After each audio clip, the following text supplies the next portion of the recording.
முக்கியமான விஷயத்தை கேள்விப்பட்டேன். வீடியோவில் இருக்கானான்னு பார்த்துக்கிறேன். எஸ், இன்றைக்கி எல்லா கட்சிகளும் பணம் கொடுத்ததாக கேள்விப்பட்டேன். அது என்ன, ஐடி கார்டை வச்சு பணம் கொடுக்கறது. ஒரு குடும்பத்துக்கு ஒருத்தவங்களுக்கு 500, 1000, 2000, 5000, வாட் எவர் இட் இஸ். அப்புறம் வீட்டில் யாரும் இல்லைன்னா அவங்கள ஐடி கார்டை எடுத்து போயிட்டு அந்த ஒரு தெருவுக்கோ இல்லை ஒரு ஏரியாவுக்கோ ஒருத்தன் இருக்காமல் போல் இருக்குது. அந்த ஐடிக்கு சீட்டை, ஓட்டர் ஐடிக்கு சீட்டை எடுத்துன்னு போனாக்க அவனுக்கு அந்த பணத்தை கொடுத்துட்டு அதை இங்கில் மார்க் பண்ணிட்டு வரலாம். அப்படின்னா கிட்டத்தட்ட ஓட்டர் ஐடி அந்த சீட்டை பார்த்தாக்க எவன் பணம் வாங்கியிருக்கானா இல்லையான்னு தெரியும். இன்னொன்று சொல்லப்போனால் ஒரு கட்சி நினைக்கிறேன், எவ்வளோ கேவலமாக போய் நினச்சிப்பாங்க. இதுதான் எனக்கு கோபம் வருது. ஏன்னா ஒரு ஒன்றுத்துக்கு அருகதை கேட்டிக்கலாம். எல்லா கட்சியிலையும் பணம் கொடுக்கறது, கேவலமாக நடந்துக்கிறது. அப்புறம் என்ன உங்களுக்கு பெருமை வேறு வாழ வேண்டியிருக்கு? லஞ்சம் தான் எல்லாரும், எல்லா அயோக்கியங்களும் தானாக முன் கட்டுற வரி. அந்த வகையில் நான் வரவேற்கிறேன். லஞ்சம் வாங்குற எல்லா கம்யூனிட்டிகளும் நிச்சயமாக இன்னொரு இடத்துல லஞ்சம் கொடுத்தா ஆகணும். அதனால் எவனும் வீட்டுக்கு எடுத்து போகுது, தற்காலிகமாக அந்த பணத்தை வச்சுருப்பானுங்க. என்னுடைய அரசியல் பிரின்சிபல் என்னென்னா, நீ தனிப்பட்ட முறையில் எவ்வளோ சம்பாதிச்சிக்கலாம், என்ன வேணாலும் பண்ணலாம், அது வேறு விஷயம். ஆனால் அரசாங்க பணம், மக்களின் வரி பணத்தை செலவு பண்ணும்போது அதில் அட்டுழியம் பண்ணுறவனை தான் சரி. ஆனால் அந்த அட்டுழியம் பண்ணுறவங்க அப்படி தான் சம்பாதிக்கணும். அமெரிக்காவே பிடிச்சராக்கணும். அதனால தான் உலகத்திலே இப்போதைக்கு சைனா, ரஷ்யா மட்டும் தான் போட்டே இருக்கும். ஈவன் இந்த யூரோப்பில் ஜெர்மனி, இங்கிலாந்து இது போன்ற நாடுகள், ஃப்ரான்ஸை குட்டிச்சர் ஆகிட்டானோ, கம்ப்ளீட்டாக குட்டிச்சர் ஆகிட்டானோ. ஏன்னா அறுபதாயிட்டவனெலாம், மோதி மாதிரி அறுபதாயிட்டவனெலாம் எப்படி வந்தாலும் இது மாதிரி அதனால தான் அதே மாடலில் பின்பற்றுறாங்க. அதானி மாதிரி பணக்காரன் உருவாக்குறது, கவர்மெண்ட் கொடுக்குறது, கவர்மெண்ட் கான்ட்ராக்ட் கொடுக்குறது, கவர்மெண்ட்டு ஏர்போர்ட் வைக்கிறது, துறைமுகத்தை வைக்கிறது, எல்லா எலக்ட்ரிசிட்டியை விற்கிறது, அவங்கள பணம் கொள்ளடிக்க வைக்கிறது. எனக்கே அதிமுகலாம் ஒரு 1000 ரூபா கொடுத்தா கேள்விப்பட்டேன். எப்படி பணத்தை எங்கடா வரப்போகுதுன்னு சொன்னாக்கா அது வேட்பாளருக்கும் அவங்களுக்கும் சம்மந்தம் கிடையாது. உதாரணத்துக்கு தான் சொல்கிறேன்.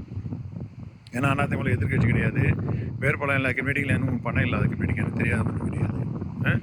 ஆனால் ஒருத்தனுக்கு 1000 ரூபா கொடுத்தாக்க சொல்கிறானுங்க, 70% இன்னும் கொடுத்தாக்க இப்போ நெய்வேலி தொகுதினா ஒரு 1,50,000 பேருக்கு பணம் கொடுத்தாக்க அது 15 கோடி செலவாக தான். அதை பற்றி வேட்பாளரை பற்றி கவலைப்பட வேணுமா? அவனுக்கு வேட்பாளர் பூத் செலவையும் மீதி செலவையும் பார்த்துக்கணுமா? இதெல்லாம் கேவலம். இது உதாரணம். அதுக்காக மீதி பேரெல்லாம் பண்ணலாம் சொல்லுவேன். எல்லா ஏகத்தனமும் பண்ணுறதுக்கு தான் சொல்கிறேன். இப்படிலாம் பணம் கொடுக்கணும் யார்?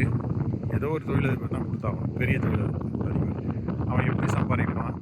பேங்க் லோனு வாங்கி கவர்மெண்ட் கான்ட்ராக்ட் எடுத்து, இல்லை கவர்மெண்ட் நடத்த வேண்டியதை, இது மாதிரி துறைமுகம், போர்ட்டு, எலக்ட்ரிசிட்டி, இல்லை கேஸ் சிலிண்டர், இல்லை எது கவர்மெண்ட் செய்யணுமோ அதை அவனுங்க எடுத்து செஞ்சு அதை கொள்ளடிச்சு இந்த கட்சியை, எந்த கட்சி ஆட்சிக்கு அவங்களுக்கு சாதகமாக இருக்கும் அந்த கட்சிக்கு இது மாதிரி மக்களுக்கு பணத்தை கொடுத்து கொண்டு வரதான். இது புதுசு கிடையாது.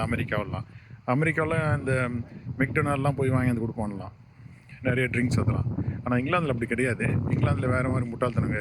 அரசியல் இங்கிலாந்தில் பணம் கொடுக்குறதில்ல, ஜெர்மனியில் பணம் கொடுக்குறதில்ல. அதெல்லாம் ஏற்றுக்கணும். அந்த வகையில் பார்த்தா ரொம்ப மோசம் அமெரிக்கா தான், நான் கேள்விப்பட்ட அளவுக்கு. அது மாதிரி நம்ம நாட்டையும் குட்டிச்சர் ஆகிக்கிட்டீங்க. அதனால தான் தான் பேசுகிறேன். எல்லா கட்சியாலும் ஐக்கிய பசங்க தான். இதில் எல்லாம் போராடுறது எவன் அதிகமாக ஐக்கியத்தனம் பண்ணி எவ்வளோ கொள்ளடிக்கலான்றது. அதான் ஓட்டர் ஐடி கார்டு சீட்டை வச்சுட்டு ஒருத்தருக்கு பணம் கொடுத்து டிஸ்பென்ஸ் பண்ணுறாங்கன்னா அது வாங்கணும்னு நான் தப்புன்னு நான் சொல்லலை. கொடுக்கட்டும், வாங்கட்டும்.